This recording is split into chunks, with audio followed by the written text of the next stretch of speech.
So this time, let's actually go to the editor locally. So let's go to the server.js, and I'm going to change something here, right? So now I have a change locally, so I can add those changes.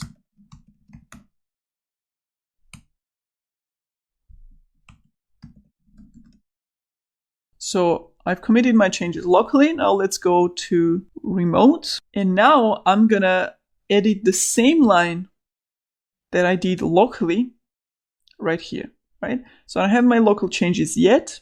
So I can do changes in parallel, let's say for remote. So I have edited exactly the same line, the same code place that I did locally. And this is something very realistic. 2 developers or even 3 developers can actually change code in exactly the same place, in exactly the same file in parallel without knowing. And this will, of course, cause merge conflicts, right? So I have changes on the remote. So before I can actually push my local changes, I have to fetch that change first. So now if I do git push, again, I see there's some changes locally. So my push was rejected. And if I do git pull rebase, here you see that I got conflict. Git pull rebase. This is all the information. And here somewhere we see conflict. Merge conflict in server.js. So what happened is that merge wasn't possible because Git doesn't know which version of those 2 changes you actually want to take, right? Both could be legitimate. So it can't automatically decide one or the other. So you have to now manually decide which change actually stays and which one gets removed. First, let's see how that conflict actually looks like in the editor. Here you also see that you are in a different state or different mode. You're in the rebase mode, but it's not completed. So if I go back to editor, you see my conflict is actually highlighted here. So the way you can do that easily, there are different editors and command lines for that. You can do that in Git client with a UI, you can do it in command line, or you can actually do this in the editor, like IntelliJ. This is what I prefer because you have good visualization of the conflict. So what I do is in Git resolve conflicts, you see a view. This is the changes locally, and these are the changes remotely. And this is the end result. So you basically have to decide what the end result will look like. And usually the way this happens is, let's say this is from developer Emily, and this is your code changes.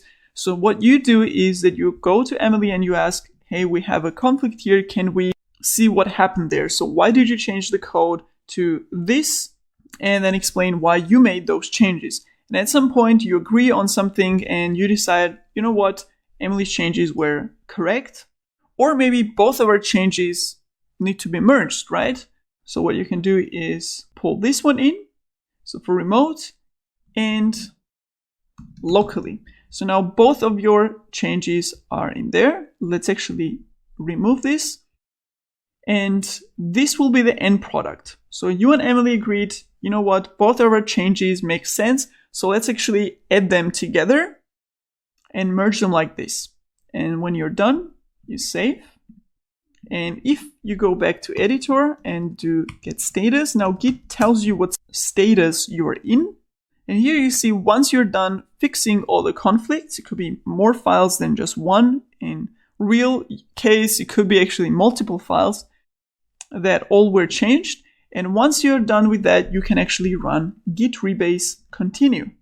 This is also something that is very helpful because whenever you have all these cases, you can always type in git status and Git tells you what status you are in, what is your current state, and it also gives you suggestion what to do next based on your state, right? So you can refer to this. So I'm going to do git rebase continue. And here you see this is my commit and I'm in different mode now. So now I can actually push my change to remote